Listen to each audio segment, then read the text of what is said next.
Is live. Is it live? Whatever. What's happening? Hope you're having a fantastic every day you're watching this. Coming on a little bit early this evening. Got some stuff to knock out, but wanted to talk to y'all about these EV prices that were leaked. I had recently put a video out there, and there's a number of videos from some well-known YouTubers that are lamenting what these new prices are. Now, if you're not familiar with what they are, well, let's go over that. First things first, the only cars that we've had any leaked information on have been the RT, which is the entry-level variant of that Charger, and the Scat Pack, which, quite honestly, well, the pricing is a little bit shocking, to say the least.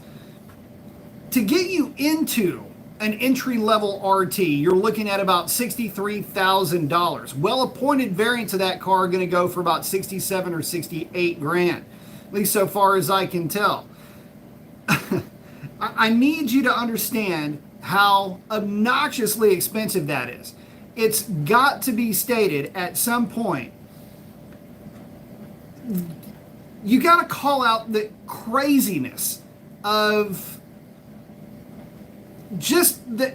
How do you ask somebody to spend that kind of money on that kind of car? And it's not like you're getting a premium offering either. I mean, look, it's a Dodge, for crying out loud. $63,000, $68,000, $65,000. It doesn't matter. You're already talking about stratospheric numbers. And the problem that I have is that not only are these prices absolutely just, I'm having a hard time even coming up with a word to describe them other than stupid expensive for what you're getting.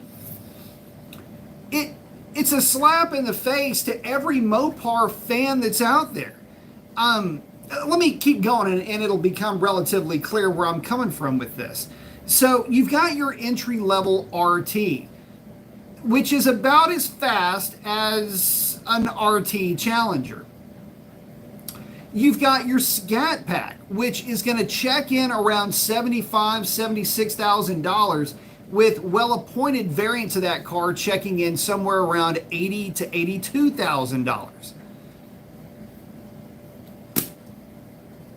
You know, I did that video not that long ago, but it was still long ago enough to where I guess that the ringing in my ears should have already subsided.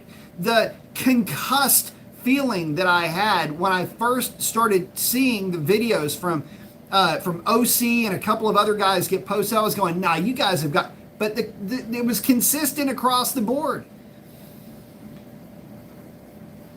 The kind of vehicle that you can get for call it a well-appointed Scat Pack at $82,000. First of all, if you're lucky and you catch a dealership on a good day, you could buy two base model Ford Mustang GTs for that kind of money. One for yourself, one for a buddy. You could, for that kind of money, buy a used Hellcat variant of pretty much whatever flavor you wanted. You could, for that amount of money, get you a TRX if that's what you're into, a Raptor pickup truck, a ZL1. There are a bazillion different cars that you could buy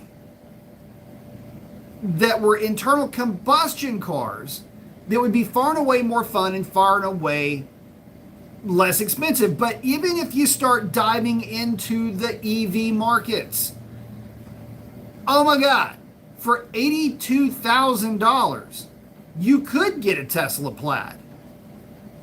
It's the benchmark standard for how fast can something be. Yeah, that's the new norm, guys. Fully charged up Tesla Plaid, not even in cheetah mode, will run 930s. Yeah, that's at almost or at least at 150 miles per hour.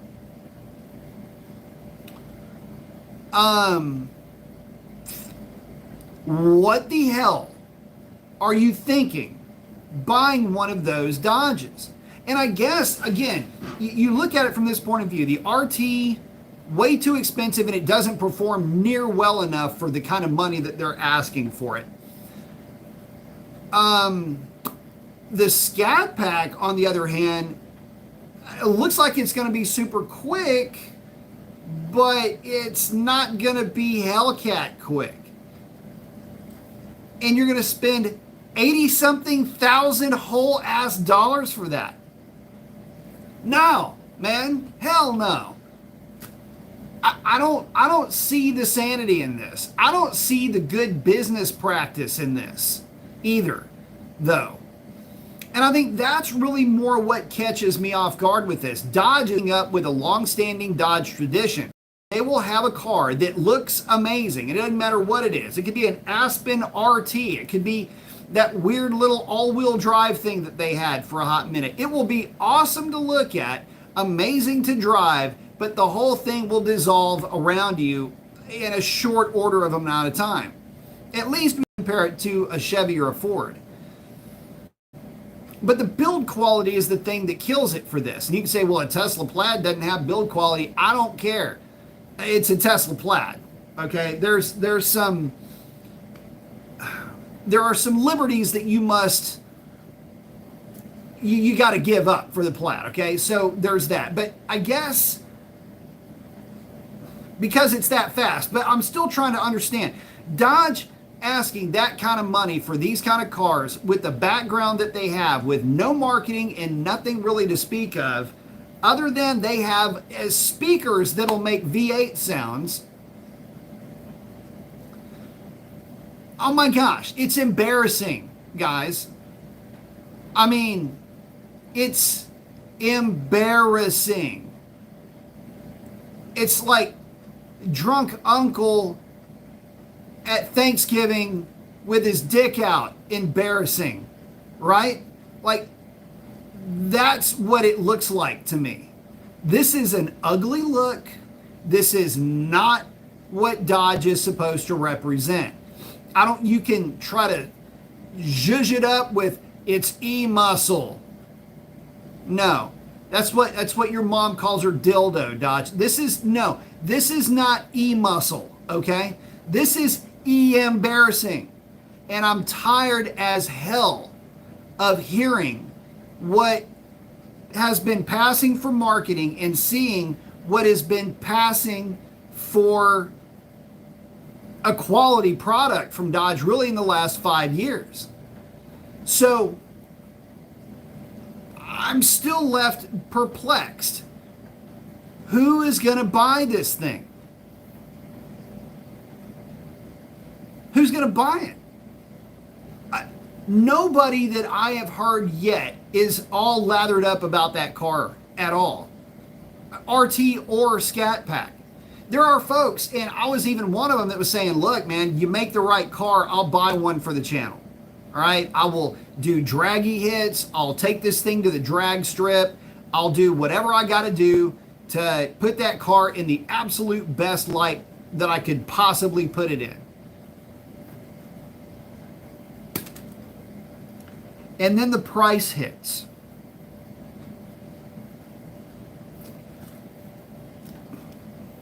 The price hits. And they want $80-something thousand for this thing. Okay, I'm out. Look, at some point... Oh, let me get back to this, though. There's an argument that may be made. Well, there's government rebates, and there's that. No, it doesn't matter. It doesn't matter. Even if there's a $10,000 some kind of a rebate or something like that.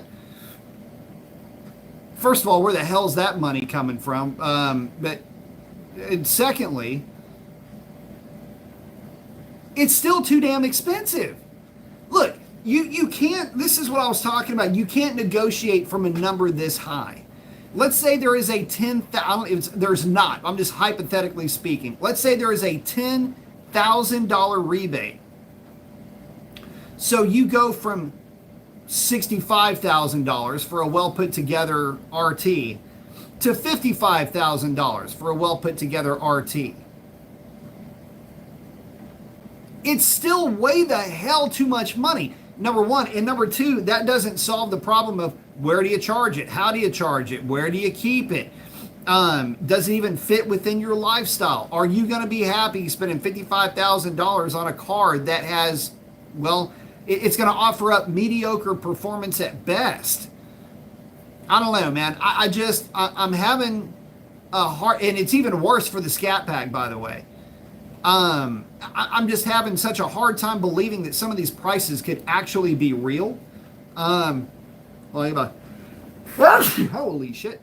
First time I've ever sneezed on the show. I'm having a hard time believing that some of these prices are real, and I'm having a hard time believing that there's any expectation that anybody is going to buy any of these vehicles. I just don't see it being a real thing. Anyway, hang on, let me get something to drink.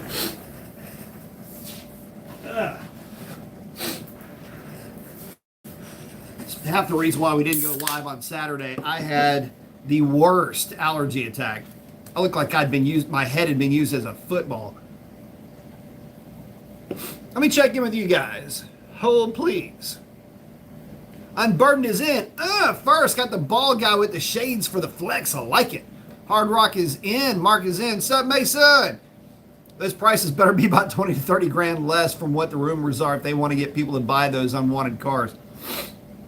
Yeah, I'm having a hard time, Mark. It's been sobering. Okay, let me just put it that way. It really has. And what I mean by that is when you look at those prices, I'm looking at that and I'm going, you know what? There is no way in hell I could ever afford that car. And it's just a car. It's not like a luxury sled that you're like, oh my God, this is like, Halo car for me. This is something I've always wanted, or it's a Halo build. This is the vehicle that I've always wanted. This is something I'm going to sacrifice for. Man, it's just a freaking electric car. And they want that kind of, brings me to my next point. The other thing that pisses me right royal about this is it's that many racks for an electric car. The reason why I have such beef with this as an electric car is that there is no technological advancement in electric vehicles. None. Zip, zilch, nada. Dodge is not on the forefront of battery technology. They're consumers. They're outsourcing this. They're not on the forefront of electric motor technology. They're outsourcing that. They're not on the front end of speed controller development. That's another outsourced component. Basically, it's like you bought a rolling chassis and then went down to Tandy or Radio Shack and put in an electric motor, a speed controller, and a battery pack. That's about what it is. What the frick, man? This is embarrassing. It's an electric car with Dodge not investing anything in battery technology, motor technology, or speed controller technology, or anything of the sort.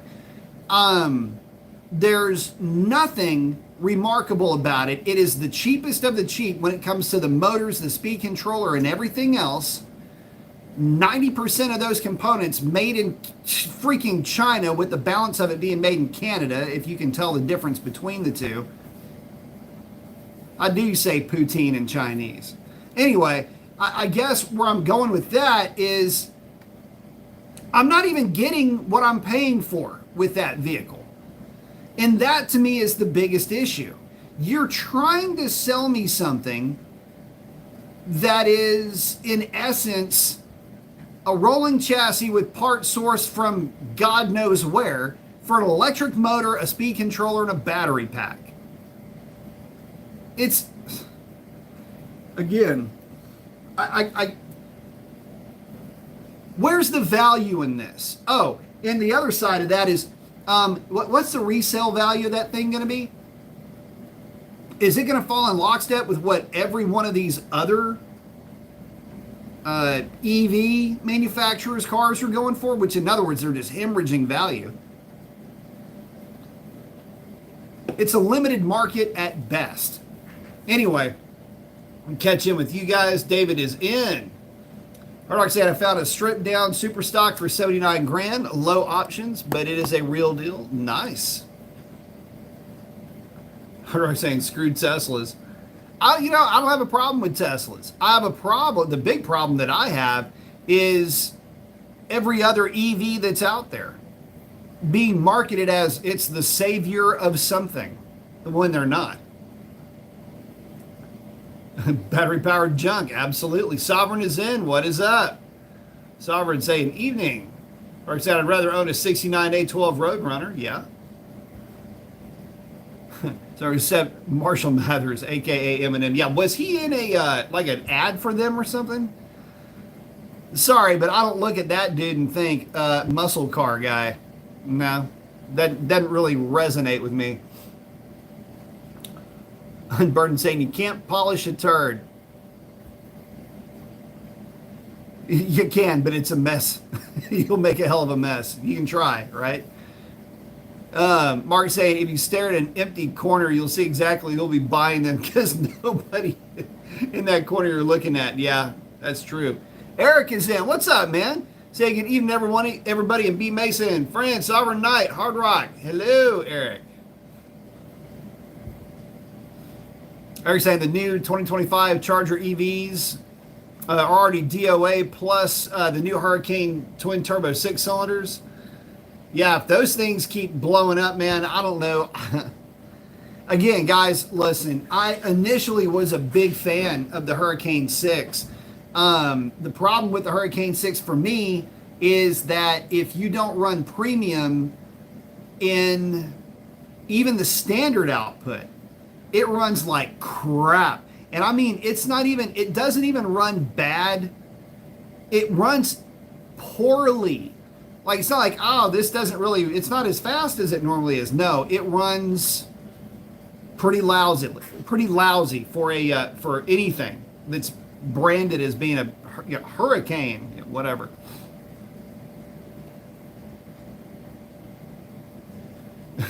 Yeah, at least Tesla's American. Yeah, true that.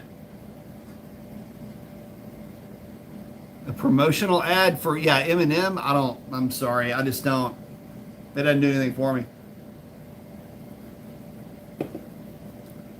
Itches in. So, yeah, that's pretty much where I'm at with this stuff, guys. I'm having a hard time, and I mean a real hard time, warming up to this Charger EV thing. And I guess the reason why I'm having such a hard time warming up to it is because none of it, and I mean none of this vehicle, is remotely walking in lockstep with what the Dodge buyer wants. What it is it is marketing. And it is marketing in a way that is brand creation. Very Harley Davidson of them to do some of the things that they're doing. It's gimmicky, and again, it's a parody of the car guy. Like, we're going to give you this EV, but we're going to give you sounds that you can pretend, like you can make car sounds with your EV. That's not cool at all. That's about as far from cool as you can get.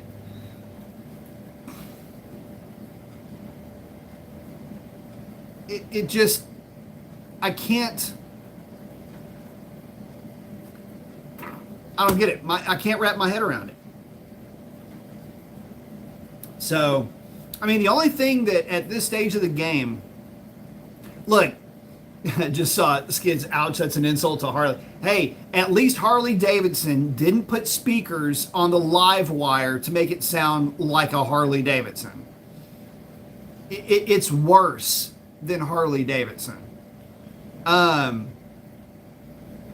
Even with all the backlash that Harley is getting right now with their CEO and some of the stunts this guy is pulling, Dodge to me is worse with this because they're doing all of that other crap behind the scenes. But this is worse because, again, it's a parody, and Real Car Guy doesn't want that. Real Car Guy has got absolutely nothing in it for one of these EVs, and that's the problem. Real Car Guy wants the gasoline. And look, again, I don't have a problem with EVs. In fact, kind of a fan of EVs in a lot of different ways. To me, it's just another power plant. It's just another way for me to make something go. It's another thing, it's another opportunity for me to hot rod something and learn. And so for that, I don't have any issue with EVs. What I have an issue with are the people that want to try to make it out like the EV is standing on some kind of moral high ground. I got news for you. It's an EV. It's a car. It's a machine. I mean, damn. That's like saying these clippers. Like you've never seen a set of gasoline powered clippers, have you? I mean, I haven't. It'd be pretty cool if you did. But it wouldn't be very convenient. You know, you could, back in the day, you could have a gasoline powered washing machine. You could have a gasoline powered really anything. They made these little kick motors that you could run the same things that you would run with an electric motor that you would see around your house. A compressor for an AC, a compressor for a refrigerator, a freezer, anything like that. But the main uses for these things were in washing machines. And again, you'll just look them up. It's called a foot motor, a foot engine. And it's because you just step on a pedal and it fires the thing up. Okay, well that works for some people and worked for some people, but it's not convenient for everybody. Gasoline powered clippers would be pretty freaking sweet, I gotta admit, but it would probably be a little bit inconvenient for most folks. Electric cars work for some people, but they don't need to be politicized. It's like politicizing. Well, the V8 is a bad thing. V8's for, mansplaining, toxic masculine. It's a freaking engine. It doesn't stand for anything. Hopefully it runs good. Anyway, we get back to you guys.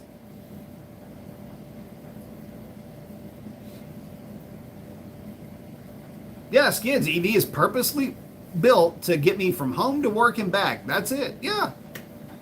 Absolutely. It's just saying I live in Saskatchewan, near useless to me. Understandable. See, that's the thing. You can't drive an EV and have the same expectations of utility that you would have with a gasoline-powered contraption. They're two completely different utilizations of transport. You don't. What works for some doesn't work for others, and that's great. You got choices, but I don't know. It's just weird. I don't get how people have actually fallen into this trap of, because they think that an EV gives them some level of moral high ground. It really doesn't. And to then conveniently deny or lie to themselves where the energy is actually coming from that charges these contraptions anyway. I mean, all you're doing with an EV is outsourcing the pollution. That's it. You're outsourcing the pollution, nothing more. It's not local. It's local to someplace. It's just not local to the vehicle itself. The motors are highly efficient, but the energy storage capacity is highly inefficient. kind of a break even if you ask me. Something super efficient, something sucks. Mix it in the middle, and that's where you've got your efficiency balance. Again, don't have a problem with EVs as a mode of transport. Have a problem with EVs when they're shoved down your throat by somebody that is taking what they think is a moral high road, but they look overwhelmingly stupid in the process of doing so. Stupidity in this case, meaning that your opinion is being thrown out there as fact, devoid of any research or facts to validate your opinion. It's just a mouthpiece being run, and that's the problem that I have in this case. And how the hell, explain this one to me. The Hurricane inline 6-cylinder engine has been out for how long now in the Wagoneer? How is that not hitting the market first? How is that not being being shuttled to us by marketing first? Can somebody please explain that to me? We've had access to this engine for how long, and you're not seeing any kind of drive, pardon the pun, for the cars that are going to be powered by that power plant. Help me to understand this. Help me to, I'm not, this is why Dodge is losing their loyal at an astonishing rate. I'll put it to you like this, guys. I had every opportunity to buy a Ram truck with the Hurricane. I drove it. It was a dog. I had every opportunity to pick up either an RT or Scat Pack for the channel. But I decided against it. Why would I? Why would I want to keep supporting a brand that is driving this kind of a narrative? It's like on the motorcycle side. Would love a Harley, but I will not support that company ever with the leadership and the management they have in place and the message that they're trying to drive. Won't do it. So you don't get my money. And that sucks because without that money, without that investment, there is no brand loyalty. There is no carrying on of the lineage, if you will, for the brand loyal and for the folks that would at least buy again. You don't even have to be brand loyal. Just give me 2 purchases, right? You don't get that. You don't get to build that relationship with me anymore, especially with Dodge. We're done. And I turn vehicles fairly regularly. So this isn't like a 1 or a 2 vehicle thing. This is multiple. This is like getting into double digits by the time we're all said and done with this guy with buying cars. There's plenty of vehicles that I would spend my hard-earned money on. But again, it won't be a Dodge. It just, in fact, it would be and my wife would never allow this because we are not an EV home. Again, I will defend them, but I will not own one. But I would sooner buy a Tesla than I would a Dodge at this point, especially that Dodge EV.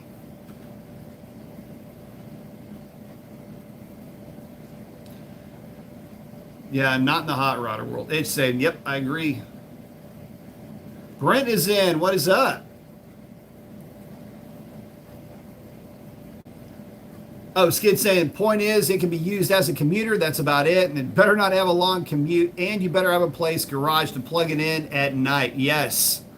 That's it. And look, there are some upsides to the EV. You are now your own fuel distiller, right? You are you get home, you plug the thing in, and by the magic of electricity, you wake up the next day, assuming you got the right kind of charger, your tank is full, so to speak, and whatever range that you have, let's say it's a 250-mile Ranger, that'll get you, to and from and here and about and whatever. That'll do everything you need. You get home, you plug the thing in, and away you go, right?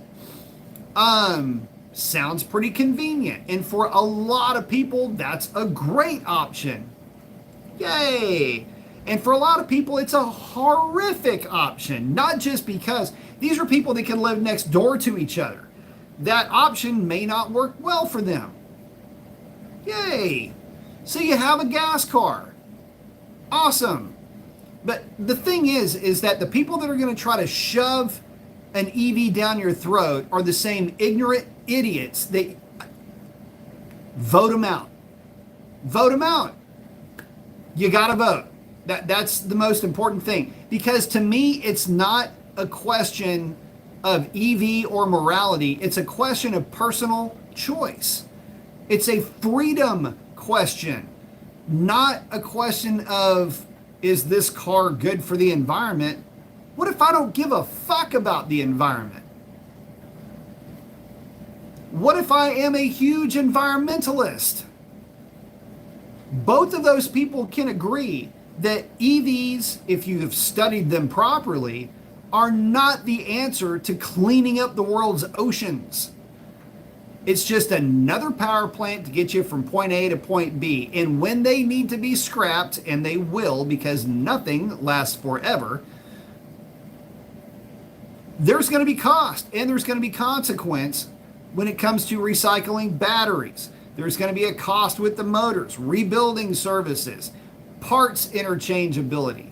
What happens when folks buy these cars and then they discover pretty quickly that the resale value on them is horrific? What then? What can we expect at that point? See what I mean? There's some economic realities that will basically come home to roost regardless of what side of the aisle you sit on. But I promise you, they will all be sharing the same thoughts. It's just that some will have prepared for that, and others will be surprised that they had been lied to leading up to this. Sovereign's back. Yeah, Hardrock saying, yeah, and get a charger that isn't connected to your house for your EV. Yeah, that's the crazy part too. Sovereign saying, hit that like button. Yeah, hit it. Skids is hanging out with Sovereign, and DM saying, there's a big difference between an engine and a motor. There's a huge difference. It's about all the difference that there could be. Eric saying, what's up to DM? They're saying facts. All right, so when demonology toasted and plaid at the drag strip, priceless. Yeah, but let's also face facts on that. Line those cars up again with a fully charged or at least an 85 and more charged plaid. And that's at the drag strip on a well-prepared surface. Drag those things over to I-45 real quick and then make the hit.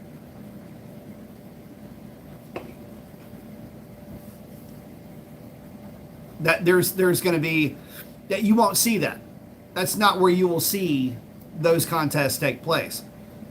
The 170 cannot repeat itself on the street, where the plaid is literally, you will bore yourself to tears with some of these EVs going 0 to 60, 10s, and all this other stuff on the street. Which brings me up to another point. There was for a hot minute an issue with some of the EVs that were tearing their motors off of the chassis because people just kept sticking their foot in them all the time. It's kind of funny. People don't view electricity like they do gas. And so people go, oh, well, my range is down. I'll just need to charge it. Okay. So you've been out flogging your electric car.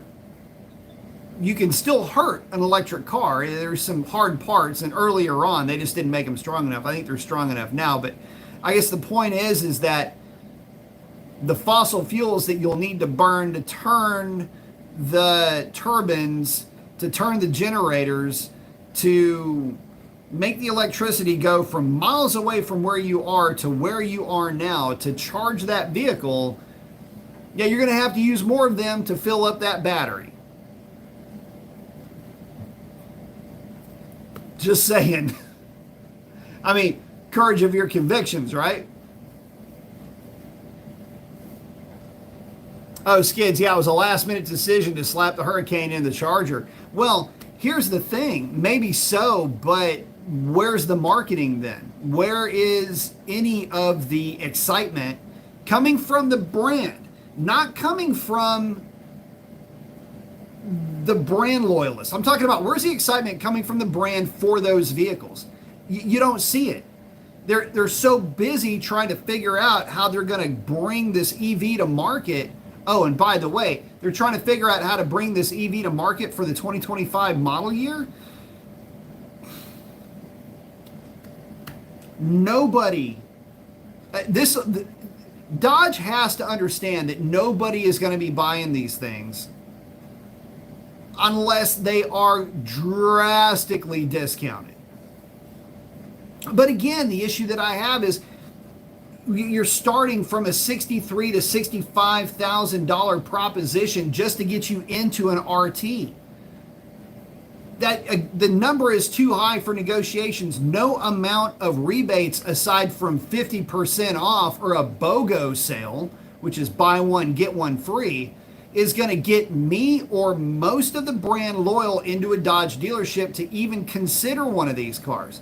And by the way, it's not the most attractive contraption that I've ever seen. It looks like they started off with a budget for design and then about 3/4 of the way through decided that that budget was too high and it got cut.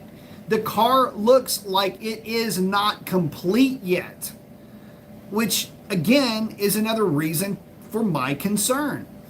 If the car looks like that and it doesn't look like it's a completed project, it looks like two different design teams were working on a car but just didn't communicate well. So the front end of the car looks stylistically different from the back half of the car. It's not like it's bad, but it's not like it's good. It's resting in that weird uncanny valley where you know something's not exactly right, but you just can't put your finger on it. That's what it is.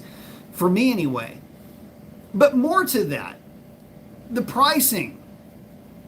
Again, the RT is the one that freaks me out the most. The Scat Pack is the one that disappoints me the most.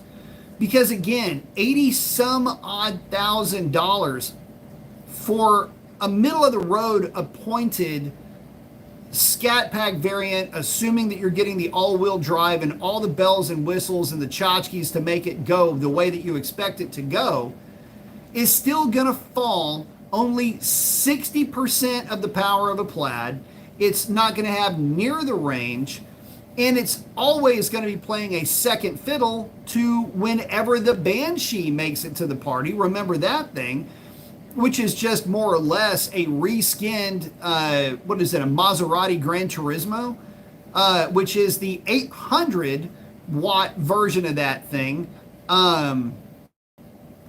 which is, or volt or whatever, 800 volt version of that thing, that is going to have crap range in roughly the same performance as a Tesla Plaid, but for presumably $100,000+.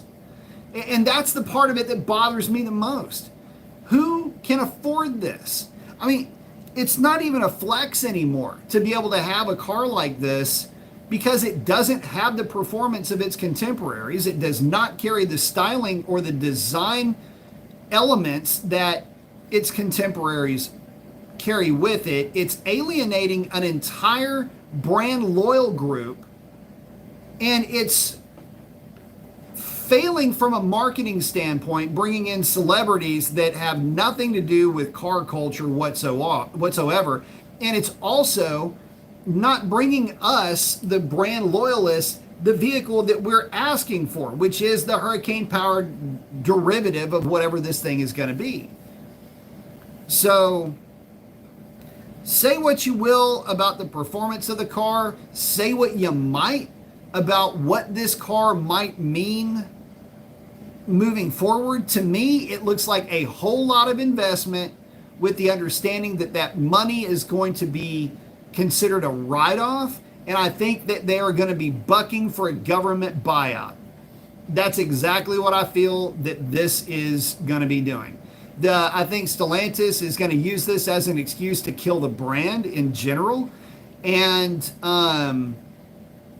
I think that it is going to go back to, in terms of the American muscle car or hot rod stuff, I think it's going to go back to a one horse race. And it'll just be the Mustang. And I think Ford will just keep making little EVs or doing whatever they're going to do. And I think Ford, frankly, will just keep making V8s. And again, if you don't like the way that this sounds, if you don't like the message that this is conveying, if you don't like the direction that this is all going, you got to vote the right people into office that aren't going to limit your choices. And this, again, for me, is just a question about individual choice and the freedom to choose and the free market to show what people want. I think that, we've done enough already in this country as far as cleaning up our air and cleaning up our act. These are niche products anyway, but they do represent the heart, the soul, and the image of the respective company that they're coming from, whether it's Mustang, the now gone Camaro, but maybe the Corvette for GM, at least for General Motors, and then the Challenger, Charger family of vehicles. That's the sole bearer of that particular brand. Why wreck that? Why not have that be the last bastion of badass Americana if you're going to have that as your image? I mean, this is a brand and a company, after all, that had George Washington driving a Challenger into onto the battlefield. Really? Like, we've gone from that kind of marketing to rock and roll and tire smoke and everything else to this? Eminem in a car? Or, who's next? Doja Cat? I mean, yeah, she my best friend. Like, what are we waiting on?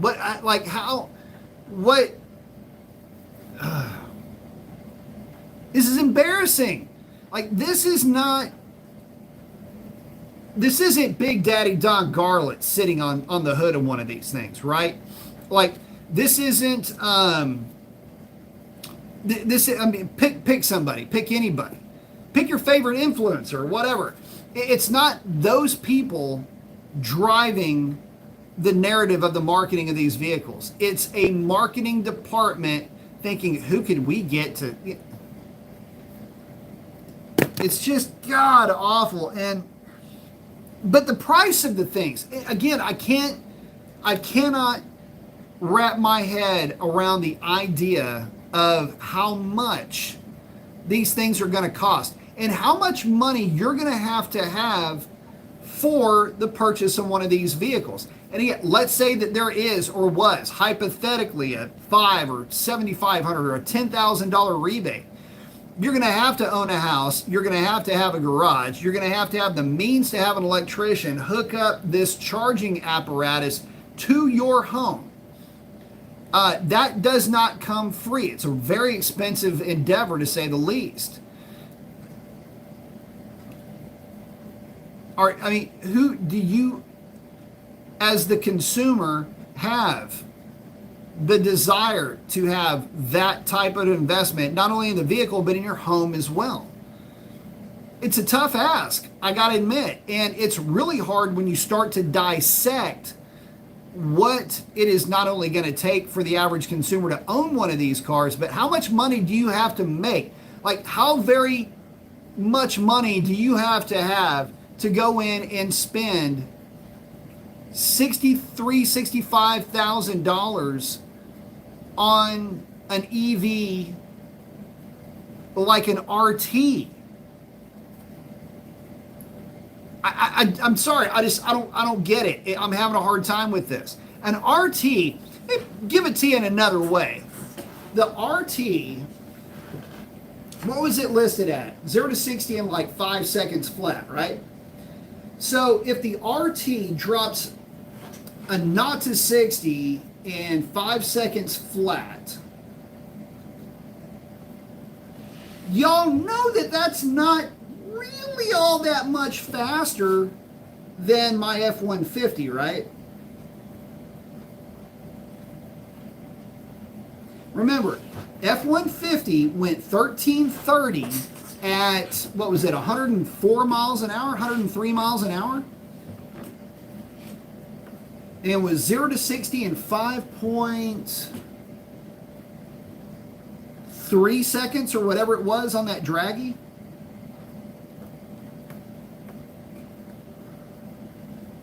That is a full weight, actually it's an overweight, F-150 with no power tuning, only transmission tuning, running on E85. And now, in good air, mind you, but that truck is a 13-second truck in 100-degree air, albeit a 1390. It will cover the number, and that's on, get ready for it, 93 octane. Truck will drop a 70 on the corn in 100-degree air. So that EV that's being touted is running, you know, it's an EV, it's quick, it has instant throttle. My F-150 will be up its ass if you're to line those two up. Oh, and by the way, my F-150 may out mile an hour it, and it is a crew cab, rubber floor mats, 331 geared stock wheel and tire truck. That's not a good look. I thought it was a muscle car. It isn't. It's just an EV. And again, look. Okay, let's take the expense. Okay, let's say that your extremely well appointed variant of that car goes for $67,000 or whatever it is. Okay.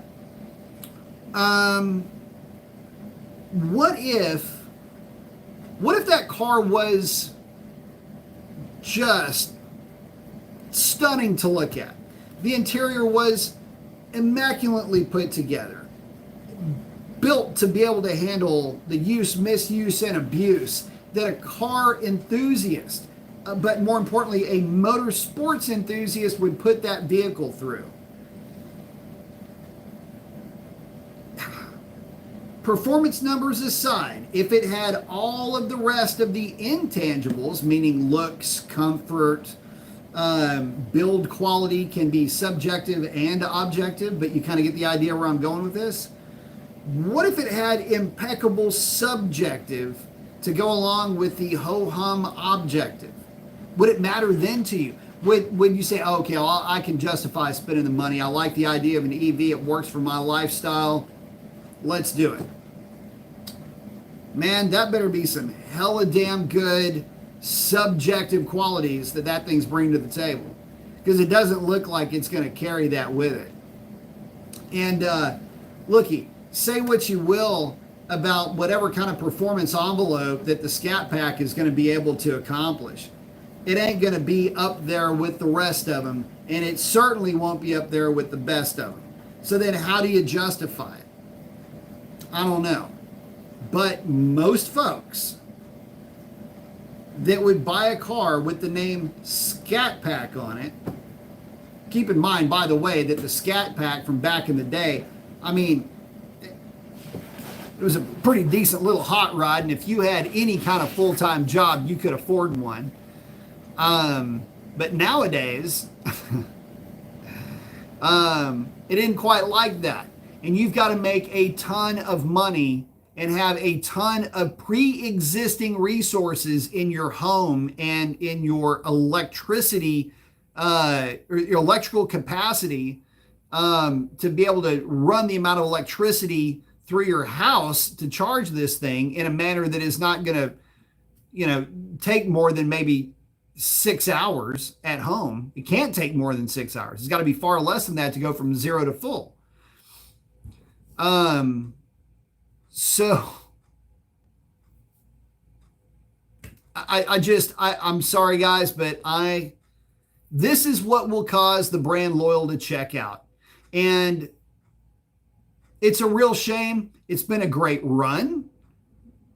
I mean, in all seriousness, it's been an amazing journey, but this isn't the ending that you would have hoped for this. It would have been better for them to go straight up Sopranos and just go done. Demon 170. Mount. Deuce. See ya. What about what's next? Retirement. We're done. We gave you everything we could give you. The government shut us down. We want freedom of choice for you. We can't give you freedom of choice, and this is what we got. This is where we're at, and until that environment changes, we can't do anything. Or there's going to be a niche type of a vehicle that they could have built, and you'd have to pay for it. It might be super pricey, but at least you'd get what you wanted. Those types of vehicles, those types of companies don't last very long because it's really expensive, as it turns out, to build automobiles.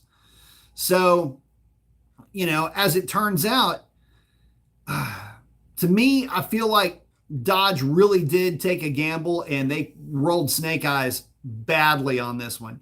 There is no success story that I can see that is coming from that EV. You won't see success story in terms of sales. You won't see success story in terms of performance. You won't see success story in terms of owner satisfaction numbers. You won't see success story in the brand driving recidivism for its loyalists. In other words, they bought it. They've done what they're going to do. They're going to trade into another vehicle. They buy another Dodge. This car is not going to offer that up. There's nothing about this car that is remarkable yet that I have seen, both in styling, fit and finish, overall first impression, the first look. It is not a look back vehicle. The pricing is obnoxious, and then you take the performance, it's just not there. And so, are these prices real? I don't know. You almost have to chalk them up to rumor status. But from what I gather, $63,000 gets you into an RT. Top of the line will be $67,000 to $68,000. The Scat Pack, you're looking to get into that for like $77,000 to $78,000, with the top of the line variant being $82,000 to $83,000.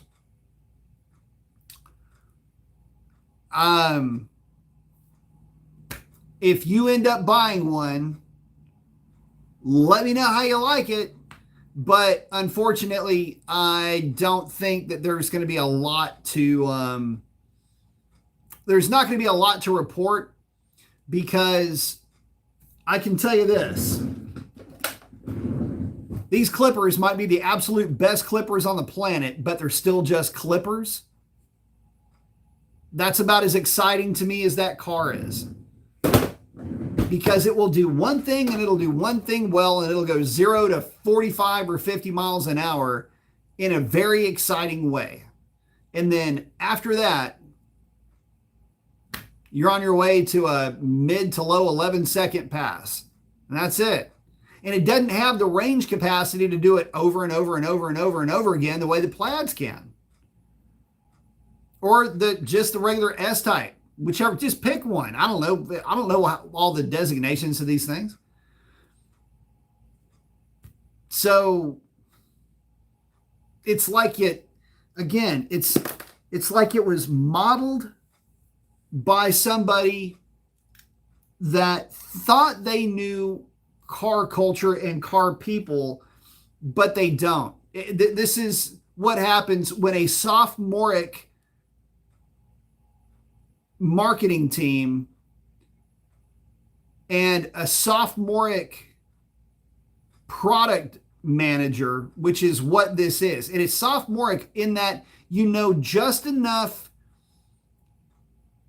to find the bathrooms and to know the product that you're talking about well enough to at least know the name of it and its background, but you don't know anything about the history. You don't have any nuance. You have no depth or breadth of knowledge on the subject, and you have no experience with it outside of the workplace. You have no life experience with these products. That is why I call it sophomoric. It's like you just know where the place is that you go to work, and you know where the bathrooms are, and you know where the coffee's at. And I work for a car company. We make muscle cars. That's what you do. The whole while looking like the freaking Jar Jar Binks right now of the automotive world. And what really sucks is these cars are getting the pub right now because they are that bad. Nobody's really talking about the Supra anymore in any of the variants that there are. Nobody's talking about the Z, the Nissan Z, which is a real shame. Let's start paying a little bit more attention to those cars. Those cars are more for the purist, at least for the most part.